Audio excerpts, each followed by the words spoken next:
The ultimate goal for Ruben Amorim at Manchester United must be to bring the title back to Old Trafford. It has been, what, is it now 12 long years since we last won the title? Now, Omar Barada says he believes Manchester United will win the title by 2028. Was he telling the truth or just being a little bit overambitious there? 2028, it feels like, okay, it's a little bit far in the future, but not too far. Can that be done, though, in 2028? I'm not so sure, but if Ruben Amorim is to win a title, which players has he currently got that are good enough for that? Now, I think there's 3 players in the current Manchester United squad that are good enough to win the title at Manchester United. There may be more. There's a few that have potential that could be title-winning players. There's a few others that maybe not. But there's 3 I think are capable of winning a title. So I'm going to get into that. I'm going to go through the squad, go through the team and point out the ones that I think potentially could help us in that endeavour. And certainly 3 that I think are good enough. Now, Andre Onana, I'm not going to talk about him where he's going to win a title. I don't really think he's got what it takes. I hope he proves me wrong. But when we talk about defensively, we do have some real quality in the Manchester United defence. The problem we've had,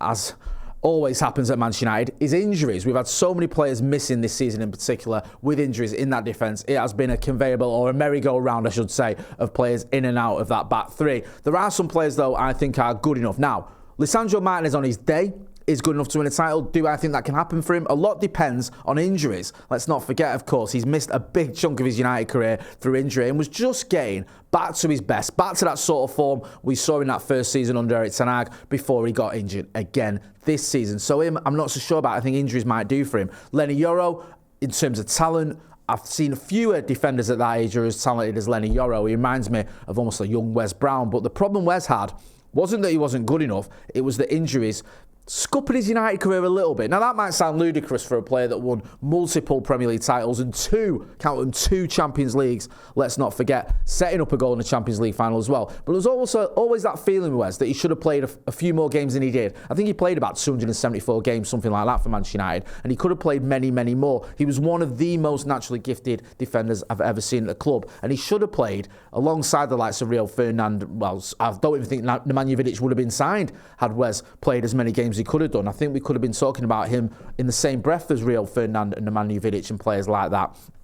So I'm just a little bit worried that maybe Lenny Yoro, it's too early to tell, but if injuries go his way, then undoubtedly he could be a title-winning player. But if they don't, if injuries are an issue for him, then that could scupper his chances. We'll have to wait and see what happens with Lenny Yoro and also maybe even with Lisandro Martinez. One player I do think who is good enough to win a title at Manchester United is Matthijs de Ligt. Anyone who caught my video the other day will know that I'm a big de Ligt fan. I think he's a leader. He's a fantastic footballer, phenomenal defender as well. He's won titles at every club he's been at. He's won titles at Ajax, at Juve and at Bayern Munich. Now, I know it's more difficult coming into a United team, especially one that's in the bottom half of the table and winning a title at Old Trafford, but it is doable, and I certainly think it's doable for Matthijs de Ligt. He's good enough to win a title, so he's one of the players I think, no ifs and buts or maybes, he's good enough to win a title at Manchester United. And you can look at maybe even the likes of Aiden Heaven as potentially someone who could, but it's far too early to tell whether he's a title-winning player. He's barely kicked a ball for Manchester United, so you've got to put the likes of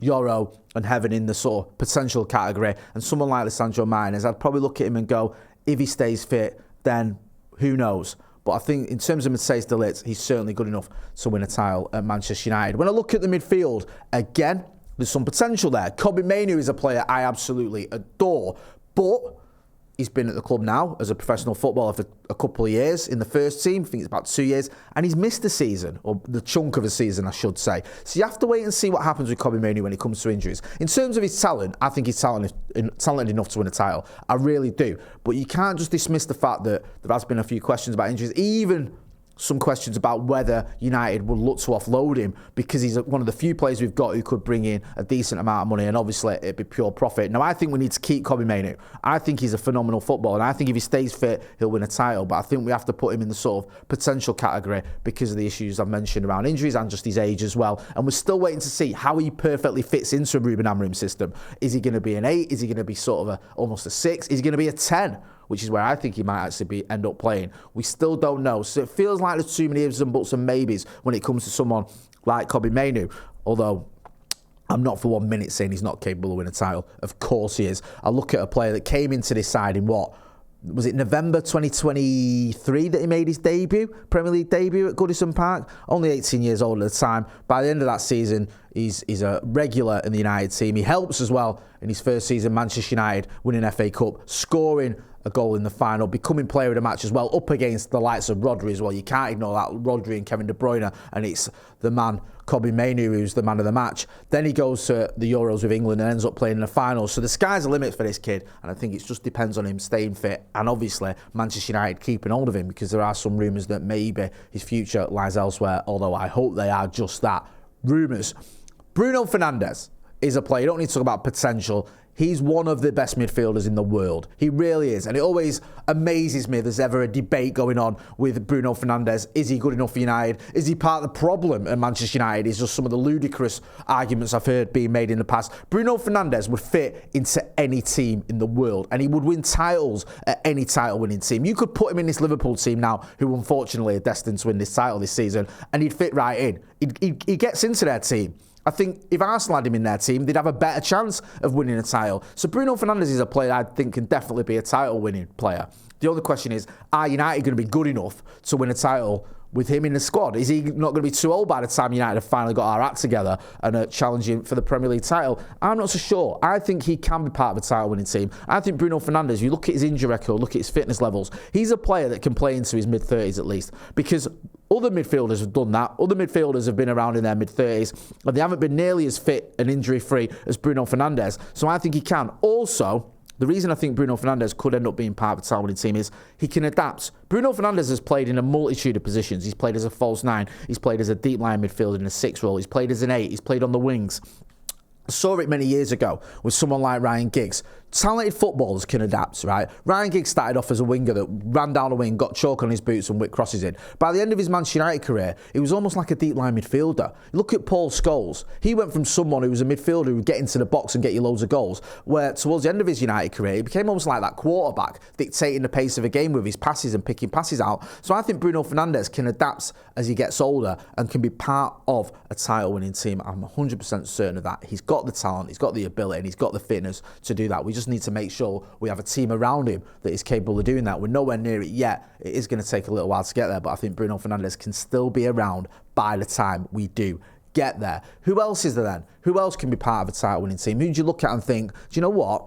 Yeah, we can win a title with him in the team. He's good enough. Get involved in the chat in the comments and let me know. Now, Manuel Ugarte is a bit of a funny one, because I think, again, it's very early in his Manchester United career.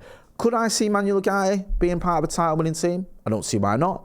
I think he's a very good player, and I think we've seen signs already in his first season why he was wanted by, I think it was more Manchester United rather than Erik ten Hag, but why he was wanted by Manchester United to come into that midfield. We've seen some very good performances as well during that time, and he's gone up against strong midfielders. You look at Liverpool, for example, that game, he played very well. So there's no reason to think Manuel Ugarte couldn't win a title at United. I think we still have to file that in the jury's out section, though. I don't want to be going, Manuel Ugarte is going to win a title at United, or he's good enough. I think there's every chance he is, but I think we've not quite seen enough just yet to definitely say that when it comes to that player, but who knows. Moving further up the pitch, there's one more player, I think, in this current team and squad where I think, yeah, that's a title-winning player there. He could win a title at Manchester United. There's others where you think, okay, maybe potentially a young player could do a little bit of the business further down the line, but I think Ahmad is a player that could be part of a title-winning team, maybe even part of a title-winning squad. It's a bit different with Ahmad. He's a winger. He's very effective, and I think he's having his breakthrough season. Now, it feels a little bit premature to go, he's having his breakthrough season. He's got injured for half of it. He's a title-winning player. But I look at other players that have won titles and are going to win titles. Look at someone like Luis Diaz at Arsenal. At Arsenal? No, he's at Liverpool. He's a good player, and he's going to win a title this season. Is he better than Ahmad? Maybe, maybe not. I don't think he is. I wouldn't swap him. But he's going to win a title, so why couldn't Ahmad? I look at someone like Nani. Now, you might go, Jay, what are you talking about? Nani's far better than Ahmad. Maybe he is, but I think potentially Ahmad could get to those levels. And I also think with Nani, the reason I mention him isn't because I think he's not better than Ahmad. Nani came into the team, and in that first season, you look at 07-08, he wasn't always starting for Manchester United. He was part of a title-winning team. He even went on to win the Champions League and score his penalty in the final. But he wasn't playing as many games as he came to play later on in his Manchester United career. And maybe there's a role like that for Ahmad in the team, where he's rotated, where you see him coming in and going out of the team as well, not starting every single game and being the main player that you're looking at to get you the goals. But I certainly think he's young enough, talented enough to feature in a title-winning team. So those are the three players I think you can look at and go, yeah, They're title-winning players. They're good enough to win a title. The problem you've got is Manchester United haven't got a title-winning squad. We've got nowhere near a title-winning squad at the minute. And this is where Ruben Amorim comes in. He needs time. I think Ruben Amorim can be a title-winning manager. I believe that. You look at the job he did at Sporting. You look at the potential he's got there as well. Coming into Manchester United as a 39-year-old isn't easy. But we're beginning to see these little green shoots. Now, I'm not going to get carried away with a win over Sociedad and a win over Leicester City and say, that's it, Manchester United are going to win a title. But we've seen it in the past with Ruben Amorim, how he's turned a sleeping giant almost in Sporting around and got them to their first title in 9 years. Why can't he do it in Manchester United? He can do it if he's backed properly. He needs transfers. He needs a few transfer windows. He needs the fans. He needs fans like us to be patient with him. And he needs Ineos to back him properly. It's going to take a while. I don't even know if it's going to be 2028. It might be closer to 2030. But I think it is doable for Ruben Amorim to win a title. And I think with players like De Ligt, Bruno and Ahmad could form part of that, but I do think he's going to need a big window, a few big windows to bring in more players to get us to where we need to be. You look at Fergie when he came in, he inherited a side that, 18 months ago, a year ago, whatever it was, had won the FA Cup. By the time we won a title, Sir Alex Ferguson had a completely different team. I think Brian Robson was on the bench by the time we won that first Premier League title. But other than that, it was a team that he'd either brought through the youth or brought players in. And I think there may be an element of that with Ruben Amorim, barring the three players I've said. Who knows, though? The likes of Mainu, Yoro, Heaven, maybe even Cheeto could form part of a title-winning team in future. Get involved in the chat in the comments. Let us know what you think. Do you think there is a core group of players there, it might only be a few, that could form part of a title-winning squad, or do you think we need many, many more? Do you think there's no one? I want to hear what you've got to say. Do you think I've missed someone out? Let me know what you think. Don't forget to hit like, share and subscribe. I've been Jay Motti. This has been a little look at how far are Manchester United from a title-winning side and who can we rely on. Thanks for watching.